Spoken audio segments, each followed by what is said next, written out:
I'm Ocean Master.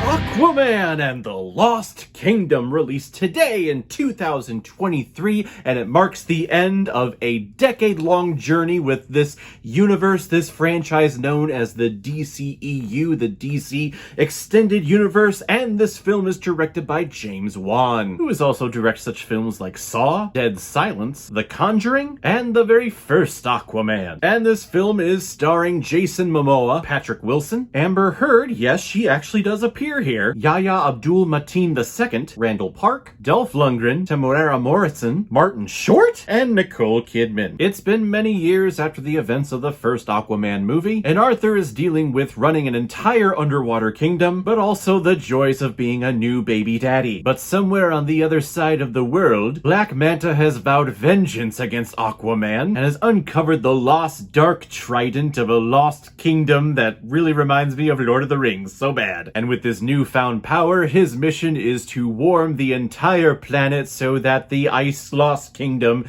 can be unmelted so that they can take over the world. So now Aquaman needs to team up with his younger brother Orm and take down Black Manta before it's too late. And like I said before, this is it. This is the end of a decade-long franchise. A franchise that overall I have absolutely loved. I mean, I love these characters.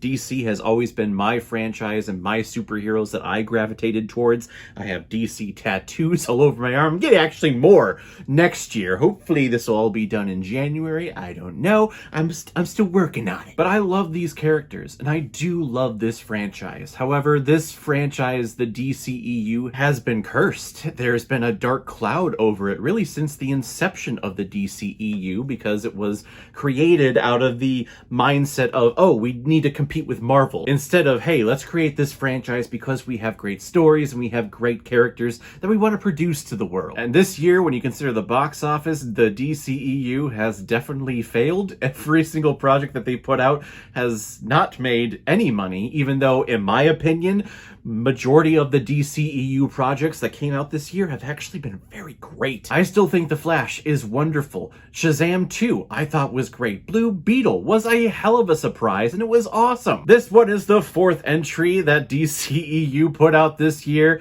It is definitely not the best. It is not the best one of this franchise. But you know what? My expectations were so low with this movie going in that when I actually watched the movie, I was actually okay with it. It was fine. This movie is just fine. I think we live in a world now when it comes to the cinematic world where if a movie is not the best thing that you've ever seen, that it's complete dog shit. It's either one or the other. It's either great or it's terrible. There's no in-between ground with a lot of casual viewers out there. Not this casual viewer, though. I love going to movies and I love watching movies, and something doesn't have to be the greatest thing that I've ever seen for me to be entertained. Here, I was entertained for a good majority of the time. There are segments in here where it is just a drag, and that's really the overall problem that I had with this movie.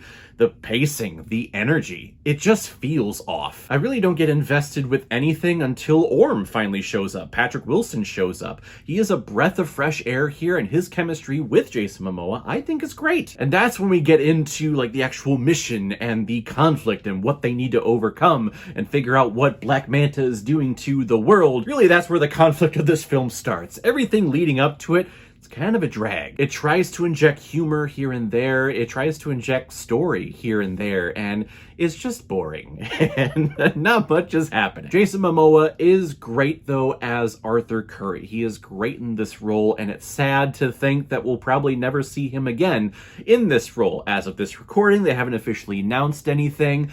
I wouldn't expect James Gunn and Peter Safran to announce anything in regards to what's happening with characters like Jason Momoa's Aquaman or Gal Gadot's Wonder Woman until like February of 2024. After this film has done its theatrical run and they try to make their money back, it's not gonna. But I do love his take on this character. In the comics, really, Patrick Wilson would have been more of the appropriate casting choice if we were gonna go to comic accurate, but I like this take on this Samoan dude, this surfer bro. He made Aquaman badass. He made him cool. So it is sad to see him go and to see this entire thing end. And yes, after all the drama with all the trials and everything, Amber Heard as Mera does appear in this movie, and she actually appears more than what I thought. I really thought she was just going to appear at the end and give like a little head nod to Jason Momoa and then never be seen again. No, she's actually throughout this film, which made me happy because Mera is a wonderful character. I love her in the comics. She is one of my favorites, and to know that all the drama with the trials with her and Johnny Depp and how apparently their trial and their slander affected her role in this movie, I don't think it did at all. I think she is here for a good,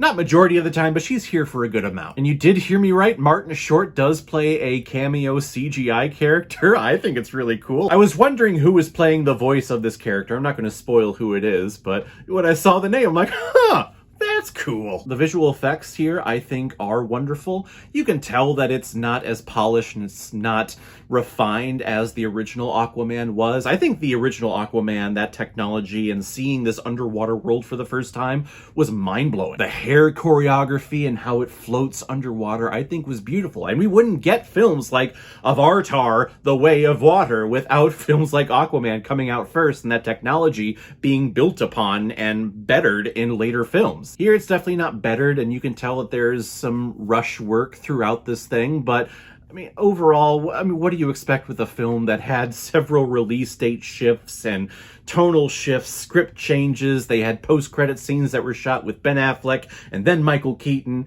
and then Ben Affleck again, and then they were both removed because they were like, no, this is not continuing, so we're not going to give you a promise of a future that's not going to happen, so let's just take those out and we'll give you one post-credit scene in this movie. I'm not going to spoil what it is or who is the last person that we're seeing in the DCEU officially, but with what happens, that's kind of a metaphor for how this entire franchise ended up. Aquaman and the Lost Kingdom, it's an average movie. It is definitely not the best of this franchise that I have loved over the many years, but it's definitely not terrible. And I don't think that there's one film in this entire franchise that I'm looking at like, oh my god, this is dog shit. This is absolutely terrible. I'll never watch this again. I am planning on doing a ranking of all of the DCEU projects that'll come out on January 1st, the first day one of 2024, and then I am planning on taking the entire month of January off because I've been going hard at this channel since 2017 without a break, releasing multiple reviews every week. I need a break. I just need time to recharge, refresh, take some time, and then I'll be back in February with my normal reviews. But in January, I'm going to be releasing my ranking of the DCEU. Had to get this review in before I did it because I've reviewed every single DCEU project. So I'm happy to review this film. It's kind of bittersweet. Whereas when you got to the end of Phase 3 for the MCU, for example, or the end of Star Wars, you knew that those were going to be the final chapters of that saga, of that franchise going into it. So the story was crafted as a fitting finale. Here, this film was never meant to be the end of the franchise, so this is just a story. So when you get to the end of it, there's really no, like, beautiful conclusion to this world. The movie just ends.